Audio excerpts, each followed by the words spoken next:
So let's get started. Obviously, we know just a little bit of Akdama, a little bit of a brief introduction. We learned last week about the birth, Parashat Toldot. We learned about the birth of Yaakov and Esav, right? Now, the Torah relates, so Rashi brings it over there, then when they were born, they were indistinguishable. You couldn't distinguish between them. Until the age of 13, they were exactly the same. The Pasuk in the Torah says, Yaakov was Ishtam Yoshev Oalim. That Yaakov was a person who would, Rashi quotes, would sit down in the Bet Midrash. He would go, he would sit down, he would learn. And Esav was Ish Sadeh, was a man of the field. He liked to go hunt, he wanted to hunt, so on and so forth. Rashi says that until the age of 13, they were exactly the same. Same exact midot, same everything. And when they turned 13, then Yaakov started going to the house of the learning, to the Bet Midrash, and Esav started going to Avodah Zarah, Torah worship. And at that point, you saw a complete split between them. Now, what's interesting, just as a side note, we see last week's parasha that in the beginning, when we learned about Rivka becoming pregnant, what do we see? We see that right after she becomes pregnant, the Pasuk in the Torah says, and the children were fighting inside of her. They were inside of her, they were fighting. The word doesn't really have a direct translation. So Rashi says, what does this word mean? So he brings two different pirushim. One pirush, he says, that one of them was running. Where was he running? That every time they would run in different directions. Larutz, from the word larutz, that's what he means to say. Why? When she would pass by a Bet Midrash, a shul, Yaakov would start running. When she would pass by a Chas v'Shalom idol worship place, Yaakov would start running. That's one pirush. Esav would start running. That's one pirush. The Likutei Shimoni actually says another pirush. He says that the word comes from the word of that they were struggling. They were fighting between one another in the stomach. Now she was like, what's going on over here? Can you imagine? Rashi also brings down that she had a lot of pain in her labor. She didn't understand what's going on. Can you imagine having babies moving around in there? Today a woman gets a little kick, a little punch. Oh yeah. Imagine babies are fighting in there. Running, fighting, makarapo. She has a lot of pain. Al Kedekach, she says, if this is the pain of my pregnancy, why does this come upon me? Meaning, she was praying so long for pregnancy. She was praying, Hashem, please, give me children. I'm barren. Her and Yitzchak. Hashem answers Yitzchak. She gets pregnant. As soon as she feels a struggle, she says, so why is this among me? Why did this happen to me? And where does she go? She goes to ask for the word of Hashem. Where does she go? Says Rashi quotes, she went to Yeshiva, Hashem ve'ever. She wanted to go to be Doresh the words of Hashem. Where'd she go? She went to the Yeshiva of Hashem ve'ever. And interestingly, this Pasuk in the Torah right away after says, and Hashem answered her. What do you mean Hashem answered her? Who answered her? She went to Yeshiva of Hashem ve'ever. She went to Hashem ve'ever. What do you mean Hashem answered her? So Rashi says that Hashem answered her al yedei shaliach. Who was that shaliach? Who was that messenger? Shem. That Shem answered her. Hashem answered her through Shem, through Ruach HaKodesh. Why is this important? Because in life, we know the famous Mishnah and says, T'selech harav, t'stelek min hasafek. Make for yourself a rabbi and stay away from doubt. Why? In life, we spoke about this in the past, just briefly, it's not the topic for the class, but just briefly, we see in life a person sometimes finds himself in a situation where he doesn't know where to move, he doesn't know where to go. People think a lot of times, why do you call a rabbi? Question for halakha. Rabbi asur, mutar, allowed, not allowed. But the reality is that it transcends way beyond that. That really you're supposed to call a rabbi with every one of your questions. Why? The rabbi is supposed to be like your tour guide in life. Rabbi, I have 2 jobs now in front of me. Which one do I take? It's not a question of halakha, it's a question of ashkafa. But the rabbi will guide you in the right direction. How do you know the rabbi will guide you in the direction? It says the Torah, who answered her? It doesn't say that a shaliach answered her, a messenger answered her, Hashem answered her. It says Hashem answered her. Kivechol teach you that when you go speak to the rabbi, Hashem answers you through him. When you come to the rabbi, Hashem says, I'm going to give you the right answer to this person. Of course, it has to be a Talmid Chacham, has to be a goon, has to be a power person, not just any rabbi in the corner. Today they throw the word rabbi around like, can? But a real rabbi, you go to him and you ask him, what he tells you, Hashem talking to you directly. Hashem is telling you through him. Now, you have a big question. At this point, the dialect ends. No more dialect. Up until now, we quoted a couple of Midrashim, Bereshit Rabbah, Rashi quotes, we call Likutei Shimoni. What's going on over there? She was stressed out. She goes to be Doresh Hashem. So Hashem tells her, well, the messenger tells Hashem tells her, You have two nations in your stomach, two regimes. They're going to separate. One's going to be stronger than the other, and the older will work the younger. That's it. And that's the end of the conversation. Hello. Imagine now you're a mother. 10 minutes ago, your children are fighting in your stomach. One's pulling here, one's pulling there. You're like, what's going on over here? You go to ask Hashem. Hashem tells you, don't worry, you have twins. You have two babies in your stomach. And she's like, oh, okay. What happened? Why are you so relaxed? At the end of the day, one of them is still wanting to have Avodah Zarah. No? One of them is still wanting to go do idol worship. What do you come about? Okay. What's so consoling about that? We spoke about it in the past, but the Farshim explained a beautiful point, and it's a point every single one of us need to take inside of ourselves. What's that point? Farshim explained, why was Rivka consoled?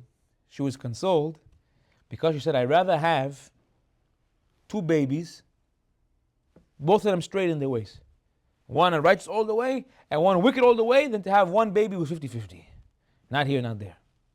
Because the worst midah a person could have is to not be not here, not there. Why? Because he's never going to go anywhere.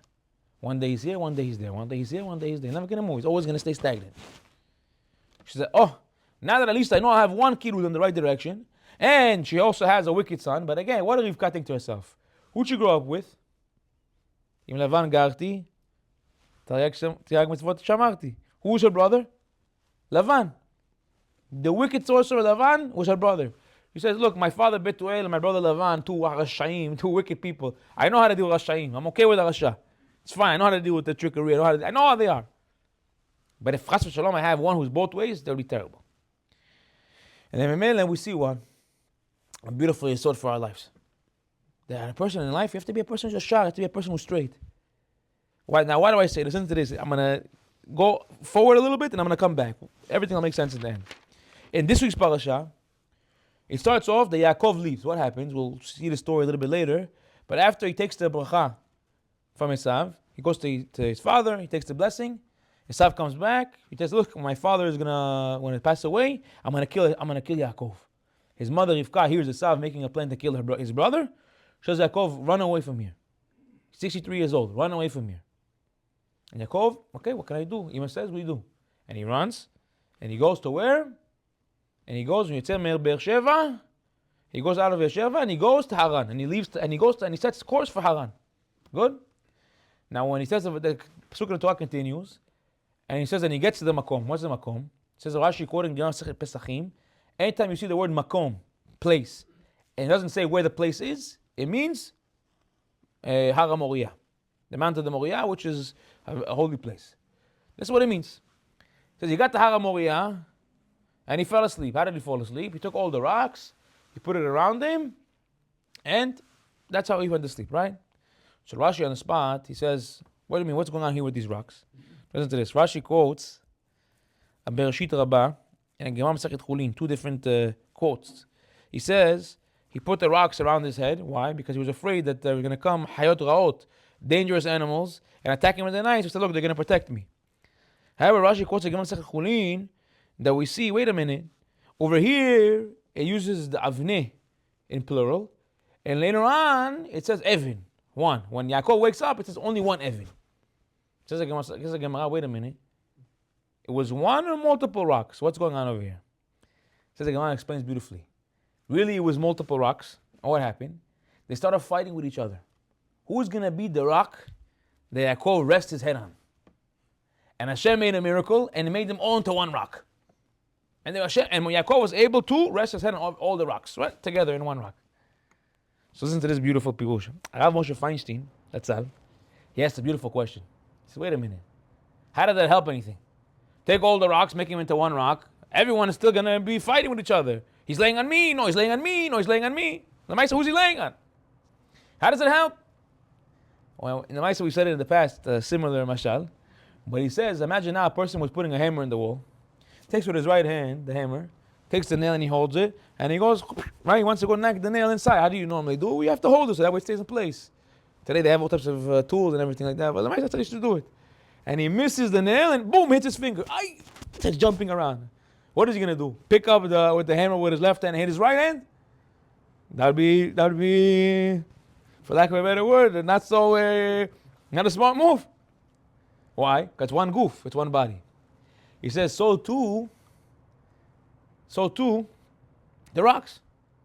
Now that they became one body, one goof, there's no point in fighting with one another, because by fighting with this one, it's fighting with themselves.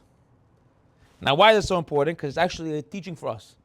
It says the Gemara in Masechet Shavuot that says, "Shekol Yisrael avim zeh lezeh." That every single Jew in the whole entire world is connected, intertwined with one another. To teach you what? That why do we have all the trouble in the world? Rashi quotes, when it talks about Yaakov and Esav, that when one is up, the other one will be down. When one is great, the other one is not great. Kiyachol, when the Jews are thriving, Esav doesn't have control over us. When we're not, then he's on top of us. And what causes this connection? When we're separated. And we see many times why the second Beit HaMikdash was destroyed, Shinat Chinam, Yerushalmi, every generation that's not rebuilt, as if it was destroyed in a generation. And they might say, if we connect this same teaching of Moshe Feinstein in Gemara Masechet Shavuot, it says what?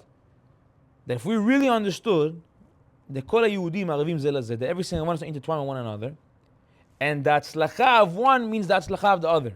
You would think, if I'm succeeding, to see him succeed means I'm not succeeding, right? When you see your friend succeeding, you're not succeeding, right? You say, okay, I'd rather me succeed than him to succeed. But the reality is, if you understood that every single one of us are intertwined, that when he's succeeding, you're succeeding, then you want the success of every single Jew in the whole entire world. And when you want the success of every single Jew of the whole world, and you understand that you're one embodiment, then you can understand that you're in one unit. Then we have achdut, real achdut. And then we zochet to be the way we were in Matan Torah. How were we in Matan Torah when we got the Torah? Ish echad, belev echad. Like one unit, one person.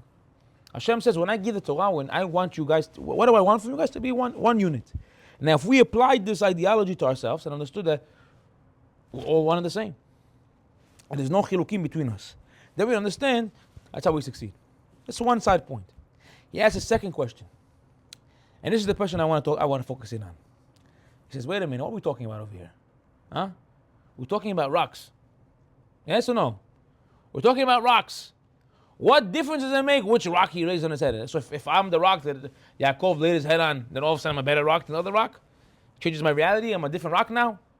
And if I did lay on me, I'm a less of a rock? I don't understand. I'm a rock or I'm not a rock? So why does it make a difference if he lays his head on me, doesn't lay his head on me? I'm a rock, no? This is this beautiful answer, this beautiful point that Moshe Feinstein says. Moshe Feinstein says, from here we learn, a person would have come to think to himself that something so lowly and mundane like a rock, over there, you don't need Hashem. You don't need spirituality. He says, however, in every aspect of your life, you need spirituality. Kelomar, there's some people in the world, they say, I'll tell you the famous case. One time, everyone knows me, I like to give shulim, emunah, bitachon. A lot of times I go to offices. Emunah, bitachon, faith. Yeah? And one time I was speaking with this Russian guy. I tell him, your workplace, emunah, bitachon, faith. What does he tell me? God one place and work another place. Tells him like that. Kivachol, two different things. Separate between them. When you're at work, you're at work. When you're with Hashem, you're at Hashem. With Hashem. When you're in shul, you're in shul. When you're at work, you're at work. I told him, what a ta'ut. What a ta'ut. Some people in their life, they want to be mahalik. They want to differentiate. Says, we have times for Torah and you have times for life. There's times when I go out there, I live my life. When I'm in shul, I have the kippah on. When I leave shul, I take it off. When I'm in New York, I eat kosher. But when I go to Mexico, it's okay. I allow myself to eat pizza. Okay? And so on and so forth. Wait a minute. Where are we? Says about Moshe Feinstein, like the rocks we see. Then in every aspect of your life, you have to have Hashem with you. No matter where you go, no matter where you find yourself, no matter how lowly, no matter how high, no matter where you're holding, Hashem has to be with you every single place. In Gamba Voda, also at work, also in life, also in everything you do, Hashem has to be with you everywhere. Not Hashem here is with me here, Hashem is with me here. Every single aspect of your life, Hashem needs to be with you. Now, why that's so important? Listen to this. A lot of people in their life, they tell themselves, okay, you know what? I'm going to do what's comfortable for me, but when it's not comfortable for me, I'm not going to do religion, so on and so forth, yeah? However, when we understand that when we take Hashem with us everywhere we go, and we're not what we call religious undercover. You know people? Religious undercover? See the guy, he looks b'chlal, not to do anything, all of a sudden, לא, אל תראה אותי ככה. אל תראה אותי ככה, אני בבית כנסת 3 פעמים ביום, I'm in shul 3 times a day. No, right now you don't see me. What do you mean right now I don't see you? What do you mean? So when you're in shul, you're one person, when you're outside the shul, another person? Sip the kippah. Go away. I tell you, anyone who knows me, one of my pet peeves, the one thing that gets me angry, I never get angry. But I try my best, I work on my anger a lot. I never get angry. One thing that gets me angry is when they tell me I have to wear a hat. I have to wear a hat. Tell me, oh, it's Mesukan over there. It's dangerous in this place. Don't go with your kippah. Put on a hat. Yeah? Some places is dangerous. What do you mean? I cannot stand it. I put on the hat that gets me at a beam. I can't do it. In the city, in some places. I'm in the city. I'm in every place with a kippah like this. Kach ani olech. Kach ani olech. Maybe you're right. Maybe it's not so... שמרת בנו שותכם, you have to be שומר על הנפש. You have to be. But at the end of the day, you have to understand, is there really an inyan of sakana? Yeah, I understand. If we're in the Middle East right now, if you're in, don't go with the kova. But I'm in New York City. We're over here in New York. I'm going in. I, as a Jew, have to be ashamed. I have to put myself away. Chas v'shalom. I'm not a Jew undercover. I'm not a Jew undercover. I go like this. I promise you, no one ever tells me. You hear the stories about the Maison? Huh? I'm telling you, nobody tells me nothing. I go with my wife, my kids. The other day I went to Bay Ridge with my wife. Went to Banana Republic to buy a few sweaters to myself. Bay Ridge. Where's no place to Bay? I'm walking. I'm like this. I'm walking in the street. Hello, I don't even realize. Understand? One of the pet peeves for me is they tell me put on the kova. I can't stand it. Now, even though there's times you're right, you have to do it. But at the end of the day, for me, it feels like it's mekulkal bashorish. There's something rotten in its essence. Because the reality is if it's really sakana, if it's really dangerous, I understand. But if it's not really dangerous and you're doing it just because I don't want to stand out. How many people told me, so why don't you wear kippah when you leave, when you're not here? No, I don't want to stand out. I don't want people to look at me. What do you mean you don't want to stand out? Hashem needs to be with you everywhere you go. You can't differentiate your life. You can't separate sections of your life. Over here I'm with God, over here I'm not with God. It doesn't work that way. When you take Hashem with you everywhere you go, Hashem protects you. You know how I know that? There's a pasuk in Devarim. Pasuk says, Moshe Rabbeinu talking to the nation. It says, "V'natati lifnechem," and I gave it for you. It says, "Chaim ve'amavet natati lefanecha." The life and death I placed it for you. Bracha u'klala u'bacharta b'chaim. I placed it for you, life and death. Life and death I placed it for you. The blessing and the curse. And you chose life, leman. For what reason? So that you should live and your children should live. And what's the life and death? What's life, blessing, and the curse? The Torah, not the Torah. Moshe Rabbeinu says, I place before you right now the blessing. Chaim. In your hands, Chaim, Torah. This is life. And you have a choice to make. You could choose it and go with it. This is life. Leman, so that what? When you choose the Torah chooses you. You know, we sing on Shabbat, the famous song on Shabbat, everybody knows this song. Ki yeshmera Shabbat, kel yishmereni. What do those words mean? Ki yeshmera Shabbat, whenever I'm shomer Shabbat, whenever I keep the Shabbat, kel yishmereni, Hashem watches over me. Kivechol, to teach you that what?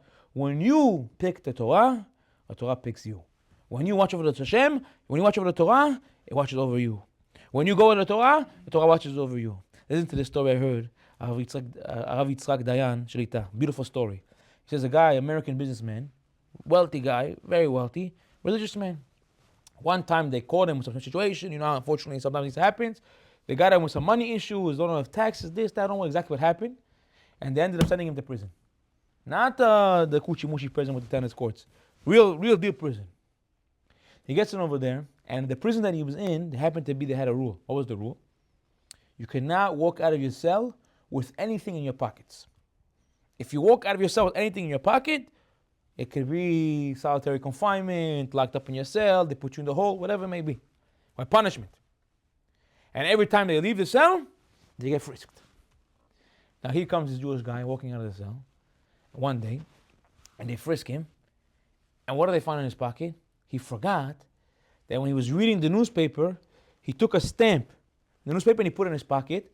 And he didn't even realize the stamp was in his pocket. And he walked out of the cell, they found a stamp in his pocket. A stamp! A stamp. You know what a stamp is? A stamp. They take him to the judge of the court to sentence him. What day was it? Shishi. Right before Erev Shabbat. Afternoon, few hours before Shabbat. Yeah? Guy comes before the judge. The judge tells him, I'm giving you 10 days in lockdown for the action that you did. 10 days. You're going to be in lockdown. And during those 10 days, if you're going to be a good boy, we're going to let you free. But if not, you're going to cause other issues, you're going to get 30 days solitary confinement. The guy says, okay, look, what can I do? I just a stamp, this, that. Tries to argue his defense. The judge says, I don't care. 10 days locked down, you cannot step out of your cell. You're in this for 10 days. You're not going out to the yard, you're not going out to the mess hall, you're not, nothing. Everything is 10 days in the cell. Okay, what can I do? The judge tells him, and you know what? Now, you're going to come and you're going to sign. This is a protocol over here. You're going to sign what the punishment is, that you understand the punishment, and you understand why you're getting the punishment. The guy looks, happened to be, there was a window in the place where they did the sentencing, and he sees that it's already dark outside, meaning Shabbat came in. The guy tells him to sign. You're not allowed to sign on Shabbat. Asur to write on Shabbat. Tells him, Judge, I'm so sorry. I accept the punishment, but I'm Jewish. I keep Shabbat. I cannot write on Shabbat. The judge looks at him and says, look, Jew, you can be outside over here. When you're in this prison, you're not Jewish, you're not Catholic, you're not Muslim, you're going to abide by the rules of this prison. Come sign this paper. The guy tells him, look, I'm so sorry. I'm a Jew. I observe the Shabbat. I cannot sign this paper. The judge looks at him and says, you playing with me?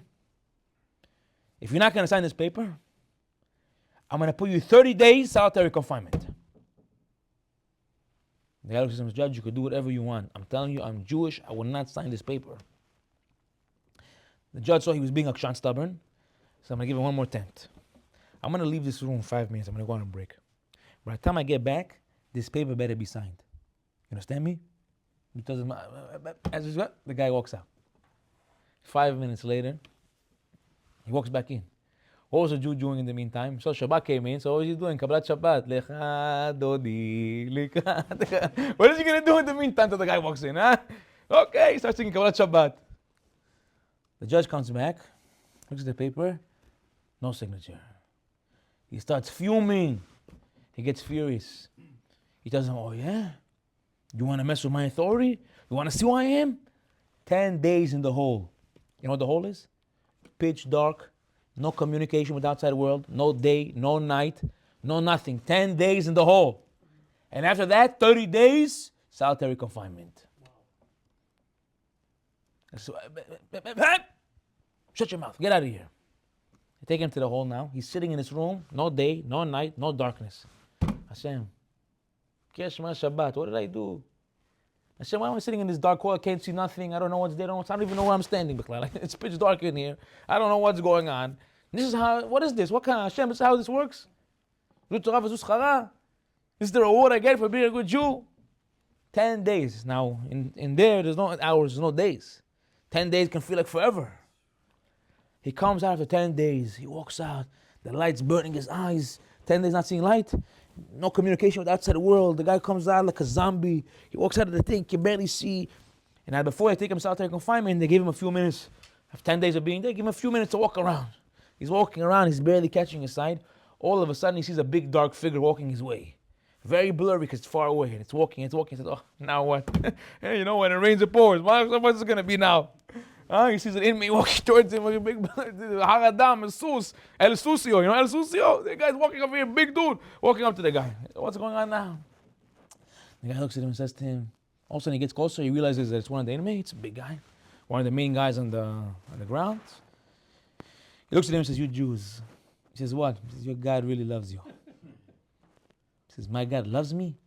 I was 10 days in this pitch black hole. I have to do physical therapy for my eyes. Because I can't, 10 days in the hole, you want to switch places with me? Let me show you what love is. 10 days in the hole. The guy starts laughing. You don't even know how much Hashem loves you. So what are you talking about? You don't even know. So what happened?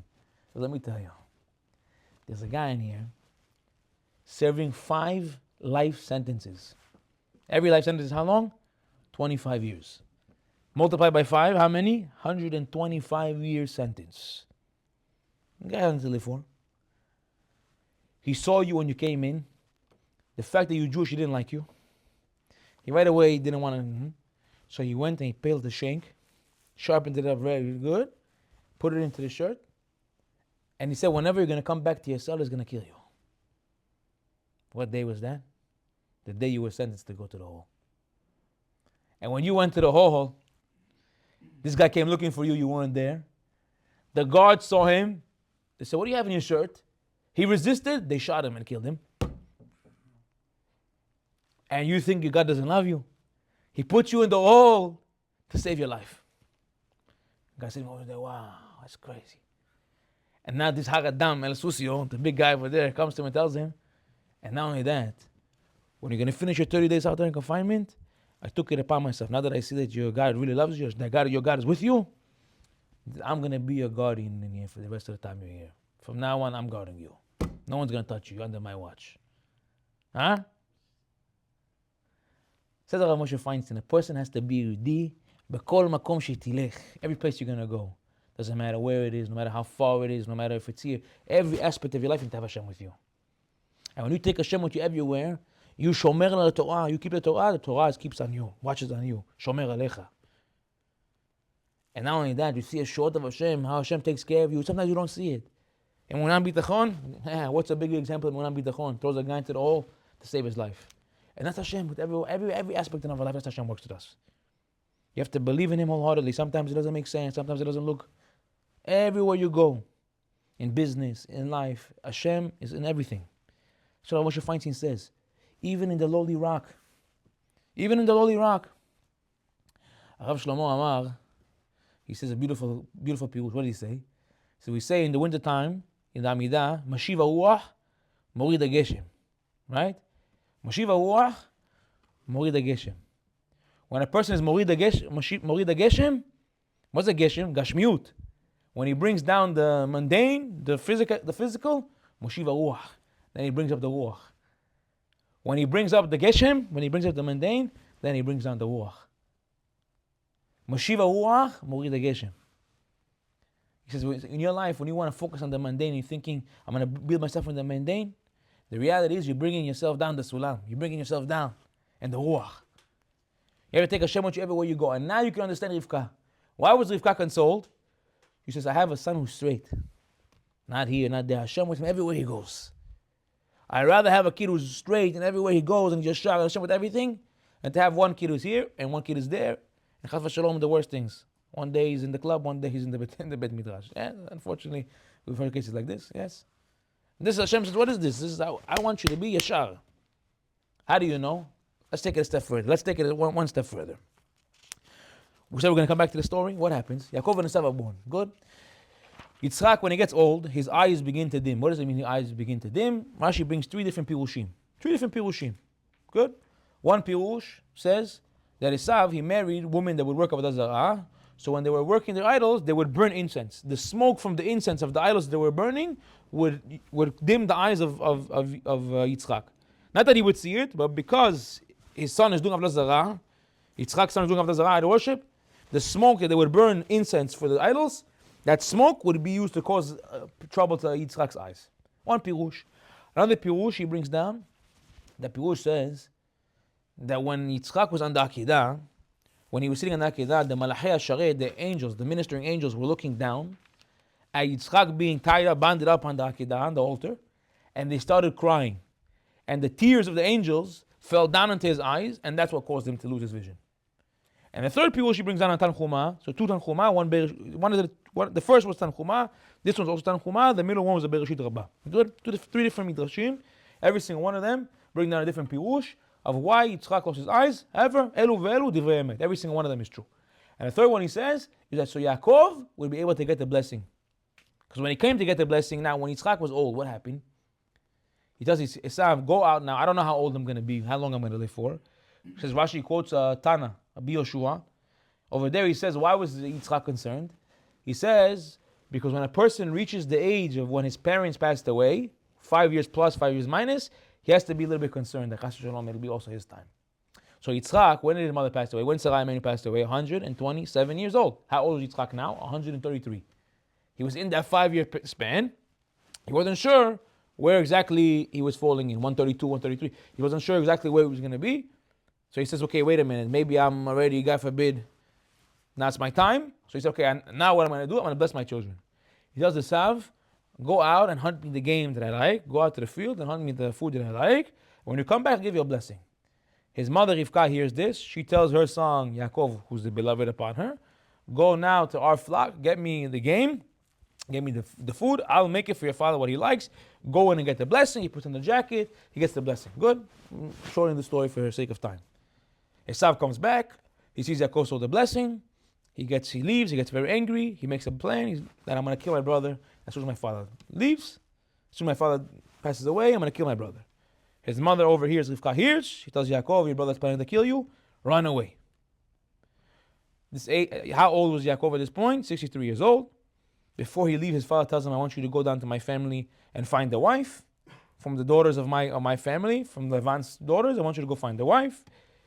Yaakov leaves Beersheba and he goes to Haran. Good? This is the story up until now. In between, Rashi quotes the Midrash. The Midrash over there says, Bereshit Rabbah, that actually 14 years in between, where did Yaakov go? He went to study in the yeshiva of Shem Ve'ever.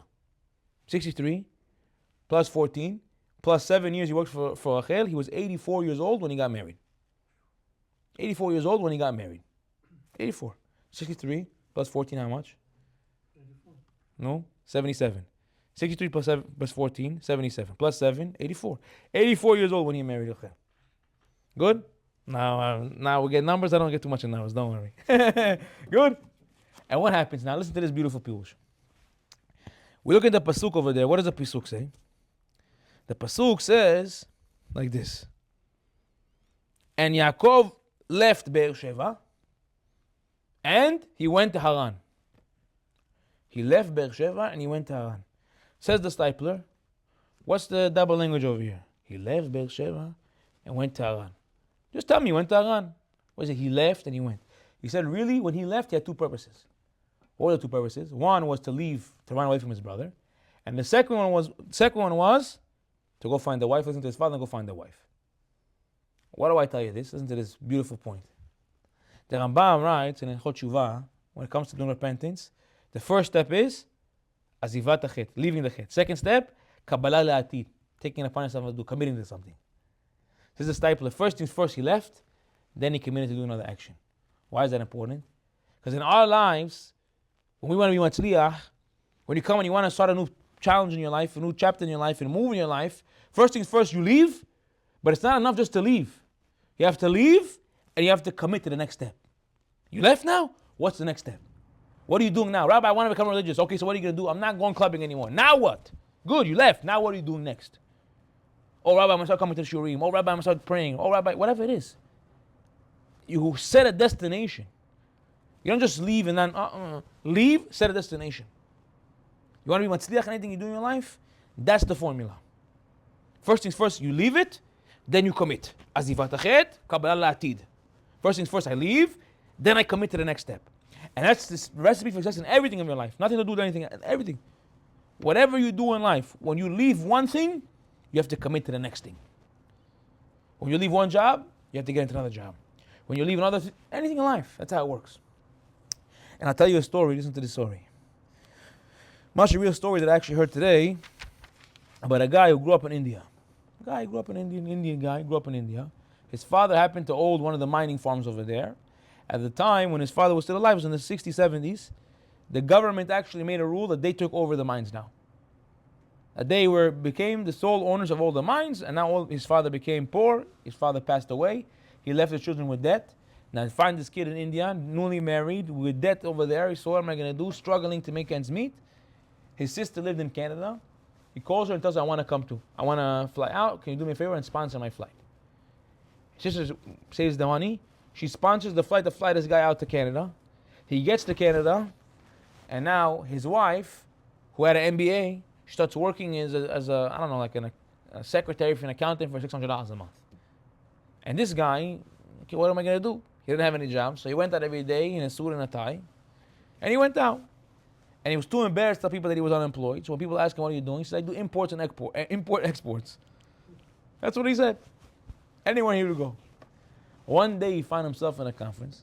unemployed, barely have money to give home for the family, $600 a month. Even in the 70s, $600 a month, who could survive off of that? He goes to a conference, and a guy pulls him over. He tells him, he sees him dressed up. He says, what do you do for a living? He tells him, I do imports and exports. So the guy tells him, how much money do you make? So the guy says to him, it's none of your business. Right? But he could already tell the other guy was seeing through the facade that it wasn't so real. So he tells him, what do you do? The Indian guy asks the guy back, so what do you do? He goes, I wash cars. So what do you do for a living? So how much money do you make a day? He's like 25, 50, 70. Every day something different depending on how many cars I wash. So he goes, okay. So let me ask you want to come wash cars with me? He says, what do you mean want? He's like, what are you going to pay me? He goes, we'll do like this. I'll take $5 off for the products, and whatever else we make for the day, we'll split down the middle. It's like we make 50, you take 25, I take 25.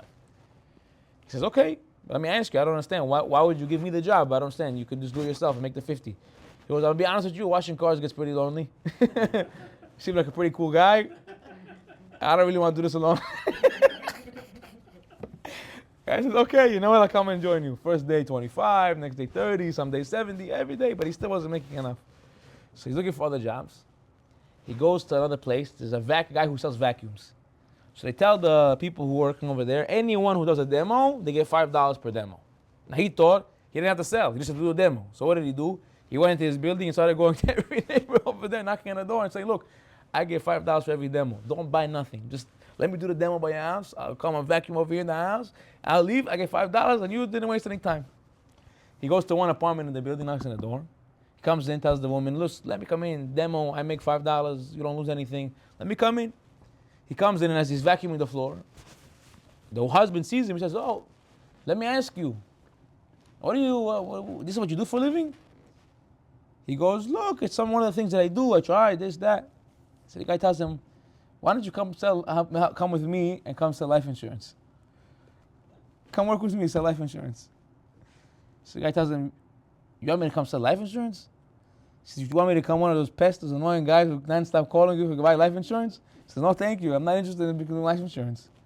He goes, what do you mean? I work with the man. Come, you'll have a good job. This, that. Come work with me. Come to life insurance. You see, I live good. I have, I dress nice. I drive a Lincoln. Okay, but no, thank you. Now, because they lived in the same building, the wife ended up meeting his wife, and she started talking to her. Look, maybe it's a good idea. She convinced the wife to convince her husband to go send him to go do life insurance. So the wife says, look, what do you have to do? Anyways, you fail at everything you do. In school, you were the worst kid in the class. Out of 28 kids, you were 27, and the only reason you were 27 because 28 never came. The principal told your father to kick you out of the school because you're bringing the whole school down. Every job you take, you fail. What do you have to lose? Go work in life insurance. It's okay, you know what my wife says I go do? He goes to the meeting. He meets the owner over there. The guy tells him, if you come work, I'll give you $150 a draw per week. $150 draw, meaning it's a monthly, I'm going to pay you forward per week, $150. Guy says, okay. Takes a job. He goes out the first 30 days. Says, okay, I'm going to try and sell. He gets a record in the company in the first 30 days. The least amount of sales ever done by a rep in the history of the company. Comes into the office. The boss looks at him and tells him, look, honestly, the worst the worst thing I've ever seen in my life. I've never met anything like you. And the guy tells him, what do you mean? What do you mean? I'm handicapped. I came from India. I don't have the language. I don't have this. I don't have that. He's like, I'm not a doctor. I'm not a lawyer. The guy tells him, and he's like, what are you talking about? You have no handicap. He's like, you know what's wrong with everyone in the world today? Always excusing yourself from all your problems, making yourself the victim. He says, go man up and be a man. But either way, go figure it out on your own because you're fired. Get out of my office. He tells him, look, I promise you one thing. I'll make you a promise. I'm committing to you that if you give me one more chance, I won't let you down. So the owner of the company tells him, I'll give you back your job on one condition. He says, what? That you don't commit to me, but you commit to yourself. And tell yourself that you're going to do it. He says, okay, you got it. That next year, from that day, $1 million in sales. A year after that, $3 million. A few years after that, $5 million. He ended up moving out of Canada to New York, opened up his own office, ended up selling it for millions of dollars. What was the moment of his life that made the switch? It wasn't a 2750, I promise you that. It was the moment when he told himself, I'm no longer excusing myself. Oh, I'm handicapped, I'm this, I'm that, I'm that. It's the moment he said to himself, I'm committing. I'm going with it full throttle. It wasn't enough that I left India. That wasn't enough. I had to leave, and now it's time for me to commit. You want to be successful in life? You leave, but not commit. That's what Yaakov Avinu is teaching us. Because you want to be matzliach? You want to make it in life? First things first, you leave. And the second thing, commit to the next step. Now what? What's my next step for me? You want to become religious? You want to start growing in life? You want to start doing what you need to do? So leave all the bad stuff. Azivat achet, leave it. What's the second step? Kabbalah. Now what's next? What's the second step? Now what? And it continues, and with this I'll finish. We see, the Gemara Masechet Chulin says that when Yaakov left, also the Gemara Masechet Sanhedrin, it says when Yaakov left, he went from Beersheba to Haran, and he got there with a span of a day. Chazal teach how many days would take a normal person? 18 days. Yaakov gets there in a second. Kfitzat haderech. Says the Gemara, Yaakov says to himself, how could it be that I passed by the place? Which place? The same place the Gemara says in Pesachim, anytime we see Makom, it means Har HaMoriah. How could I pass by the place that my fathers prayed in it and I didn't pray over there? The minute he put his thought to go back and pray, he was already there. The minute he thought, I'm going back, instantaneously he already got there. From Haran to Har HaMoriah. Kelomar, teach you what? In the moment in your life that you commit to do something, and you're wholehearted, I'm doing it. Hashem says, I got you. Boom. Instantaneous. The Maran Achidah says there's two types of Kisat HaDerech. The first one is Al Yadei Malach, that an angel takes you. And the second one is that the place itself comes up from the ground and comes to you. That Hashem literally takes that reality, picks it up, and brings it to you. When you take that step and say to yourself, I'm leaving, and now I'm committing, and the commitment is real, Hashem says, I'll bring it to you. You don't have to go too far. Take the first step, make that commitment, I'll bring it to you. I'll bring it to you. Step is teaching us, leave. It's okay. You want to leave? Leave. But make sure you're at the destination. I'm going to Haran. Rabbi, I want to become religious. Okay, so leave that. Leave that life. Now what? Now commit to the next step. Now set the destination. Where are you going? What are you trying to reach? What are you trying to accomplish? When you do that, you find success. When you leave and commit and set the destination, you find success. You cannot be a person who's wishy-washy. Rivka taught you that. Or Moshe Feinstein taught you that. Like Davanim, even in the lowliest places, take Hashem everywhere where you go.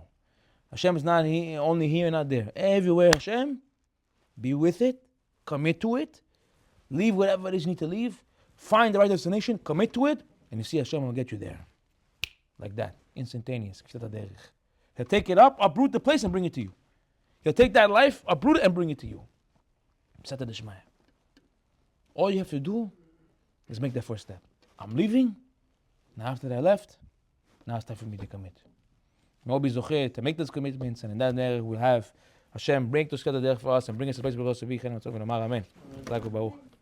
Wow, that story killed me.